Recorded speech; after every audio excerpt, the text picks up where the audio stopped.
théâtre, je fais ça pour du plaisir, c'est pas mon métier, je suis journaliste. Mais c'est vrai que depuis que je suis toute petite, j'ai toujours adoré jouer avec les gens, faire rire les gens. C'est en tout cas un héritage familial, ouais. C'est quelque chose qui remonte aux générations grâce auxquelles je suis ici aujourd'hui. Depuis petite, depuis que j'ai 5-6 ans, je fais du théâtre. Et j'ai toujours aimé, j'ai continué. Et puis quand j'ai eu mon bac et que j'ai pu me lancer vraiment, j'ai fait ce pari et pour l'instant je ne regrette pas. J'ai d'abord voulu devenir artiste peintre. Et puis je suis tombé sur un petit auteur nommé Molière, quoi. Et voilà, et c'est tout de suite devenu quelque chose de... J'ai lu, et puis au bout d'un moment je me suis dit pourquoi pas moi, quoi. C'est vrai que j'ai eu envie très jeune de faire du théâtre et d'en faire mon métier. Mais je sais pas si c'est vraiment une vocation, c'est plus la découverte de la matière et du théâtre, de l'activité en elle-même qui m'a plu et qui m'a donné envie de continuer.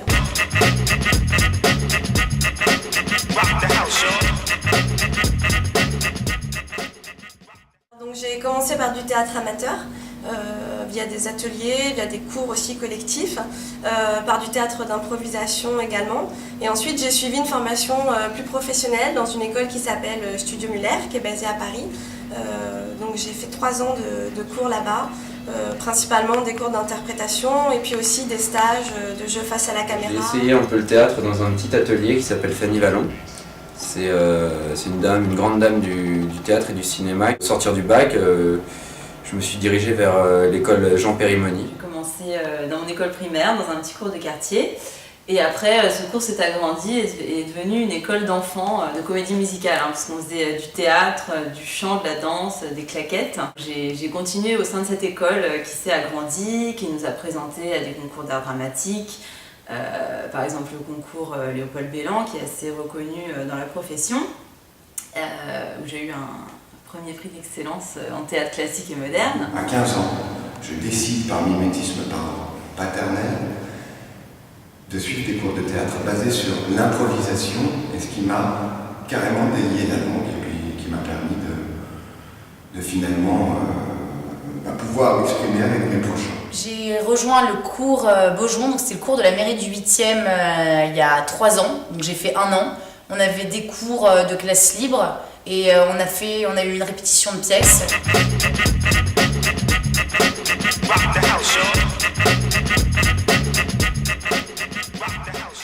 J'ai souvent eu des rôles que j'affectionne beaucoup d'ailleurs, de grande nunuche.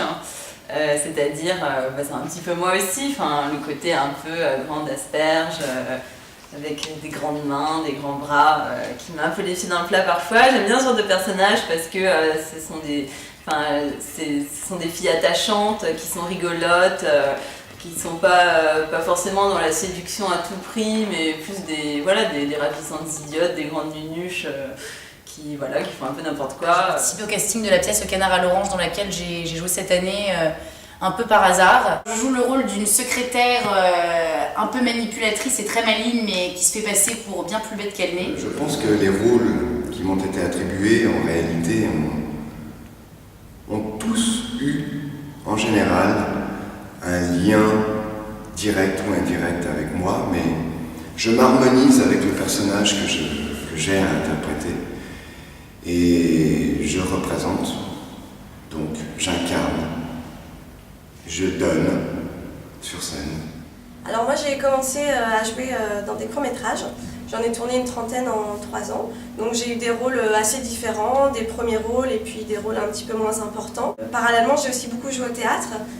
J'ai notamment joué dans un Shakespeare, donc plutôt répertoire classique. C'était le Conte d'hiver, j'avais le rôle de Perdita. Et puis j'ai joué aussi du théâtre plus contemporain. En majeure partie des rôles classiques. De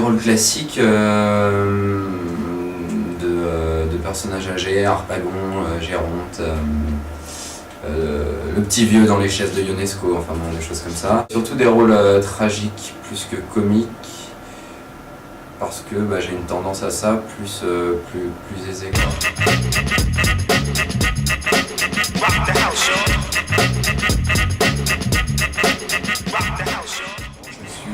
Je suis sur un long métrage, et puis un premier long métrage d'un certain Laurent Kojak. Parallèlement à ça, je suis sur un autre projet de long métrage qui est réalisé par Hong, un réalisateur vietnamien. Je joue dans une série pour France 3 qui s'appelle Un village français. J'ai également joué dans Fais pas ci, fais pas ça dernièrement sur France 2. Et prochainement, j'ai un rôle dans un téléfilm qui va s'appeler La Touche Étoile. Et puis j'ai un très joli projet aussi de film avec un jeune réalisateur qui s'appelle Lucas Stoll. Alors je continue de jouer la pièce Le Canard à l'Orange. J'ai continué encore quelques dates et quelques villes en France. Pour l'instant, j'ai 2 pièces de théâtre sur le feu qui sont en pleine répétition. Tout l'été, on répète. Il y a une pièce avec Pascal Légitimus, mise en scène par Pascal Légitimus. Une pièce qu'il a écrite, c'est des scénettes de couple. Donc ça s'appelle Les couples. J'écris aussi des petits concepts d'émissions pour la télé. Donc il y en a un que je suis en train de développer. Donc je vais tourner le pilote dans pas longtemps.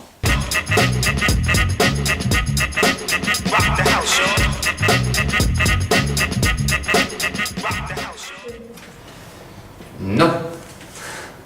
Il est indispensable de se nourrir d'expériences autres que la comédie, évidemment, ça c'est certain, parce que c'est ce qui permet d'enrichir justement le ressenti et la justesse d'une interprétation. Je suis comédienne à 100%. J'ai la chance de pouvoir commencer à vivre de ma passion. Oui, effectivement, je fais à côté un travail à la télé dans l'animation. Oui, à côté, je suis journaliste. Il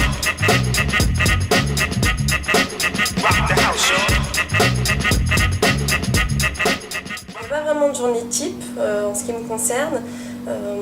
Après, le quotidien, c'est chercher des annonces de casting. Donc moi, je passe beaucoup de temps, peut-être entre 1 à 2 heures tous les jours, que ce soit pour répondre à des annonces de casting, donc envoyer mes photos, des CV, des petits mots. Je passe aussi pas mal de temps à contacter des directeurs de casting ou des réalisateurs dont j'aime bien le travail pour me présenter tout simplement. Donc je peux leur envoyer ma bande démo ou alors juste un petit mot en présentant mon parcours. Donc ça m'occupe quelques heures dans la journée. Après bien sûr il y a les castings quand on en a, donc il y a la préparation des castings tout d'abord, apprendre les textes, aller au casting. Et puis après il y a toujours les projets qui viennent se greffer aux journées.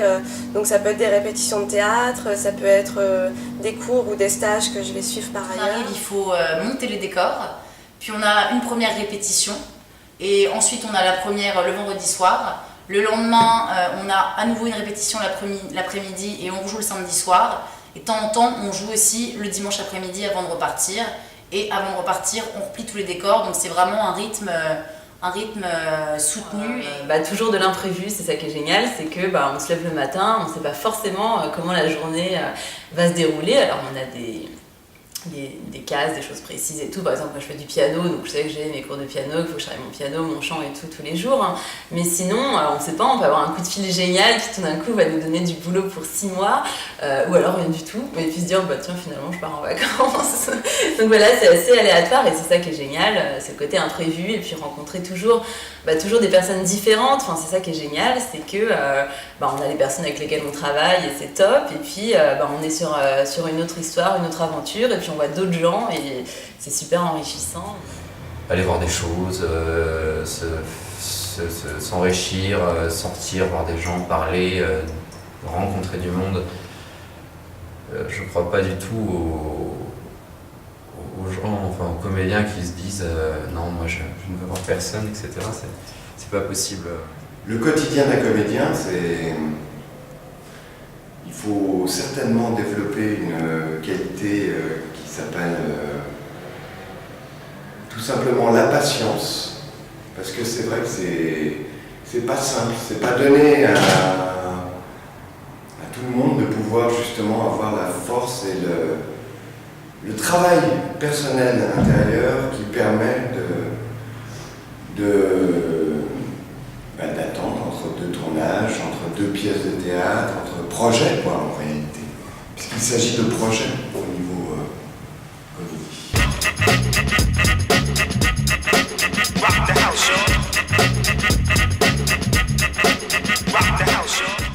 Donc il y a plutôt, je pense qu'il y a quand même une bonne ambiance. Après il y a des affinités plus ou moins fortes, hein. C'est comme partout, mais je pense pas que ce soit plus terrible qu'ailleurs. Après il y a effectivement entre guillemets, le pouvoir, la notoriété, toutes ces choses-là qui peut-être peuvent exacerber certains sentiments, mais enfin, voilà, je pense qu'il y a des belles personnes et que les artistes normalement sont des gens sensibles, voilà, avec beaucoup d'affect. Hein. Le rapport entre ces gens-là se passe de la manière suivante, c'est-à-dire que c'est quand même vraiment dans le respect de son prochain, dans la politesse, dans le bonjour, savoir dire bonjour, au revoir, enfin, juste considérer son prochain. Peut-être qu'il y a cette notion de considération de son prochain. J'ai un peu l'impression que quand on part en tournée, c'est comme si j'étais avec une deuxième famille parce qu'on est tout le temps ensemble. On dort au même endroit, on répète ensemble, on déjeune, on dîne ensemble, on fait vraiment tout ensemble. Donc évidemment, il y a des moments où il y a des petites tensions. Mais comme ça reste un milieu amateur et non pas professionnel, il n'y a pas de réelle rivalité. Il y a du crépage de chignon, mais ça reste assez soft. Les rivalités, il y en a, mais les rivalités, elles sont généralement dues à des gens qui sont mal intentionnés, des gens qui sont jaloux, qui n'ont pas forcément les bonnes intentions et qui, du coup, sont des personnes pas intéressantes et qui, généralement, d'ailleurs, restent peu dans le métier. Aujourd'hui, je ressens pas trop d'ondes négatives dans ce milieu. Après, je pense qu'effectivement, on est beaucoup pour peu de rôles, peu de place.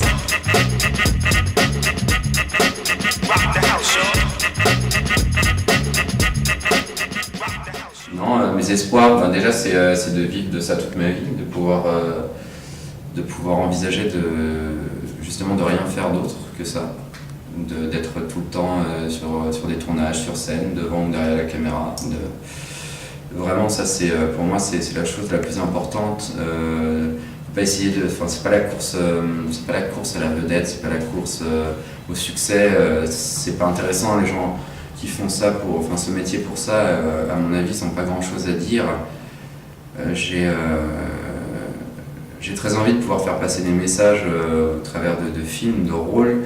Et surtout, oui, vraiment garder une continuité. Mon ambition, c'est de vivre de ma passion, donc voilà, de faire le choix des projets, de travailler sur des projets qui m'intéressent, qui me passionnent, donc que ce soit au théâtre ou plutôt dans la fiction. Voilà, donc ça c'est un peu le rêve, je pense, de tout comédien. Après, moi, j'aimerais acquérir une certaine notoriété qui me permettrait de pouvoir faire les projets que j'aime, parce qu'il y a des projets qui me tiennent à cœur, des pièces de théâtre que je trouve géniales, des scénarios, des scénarios de films, de belles histoires, des rôles que j'aimerais jouer. Et c'est vrai qu'avec un petit nom, on a une certaine légitimité qui, je pense, peut permettre de mener à terme des projets personnels qui tiennent à cœur. J'aimerais bien réussir en fait à être journaliste et comédienne, passer en professionnel, mais à pouvoir cumuler les deux activités parce que le journaliste c'est une vraie passion et c'est pas du tout un domaine que j'ai envie de quitter. Donc si je pouvais réussir à cumuler les deux, ce serait idéal. Dans le silence de ce jour naissant, je viens vous demander la paix, la sagesse, la force. Je veux regarder aujourd'hui le monde avec des yeux tout remplis d'amour, être patient, compréhensif, doux et sage, voir au-delà des apparences physiques tout ce que le divin créateur voit lui-même.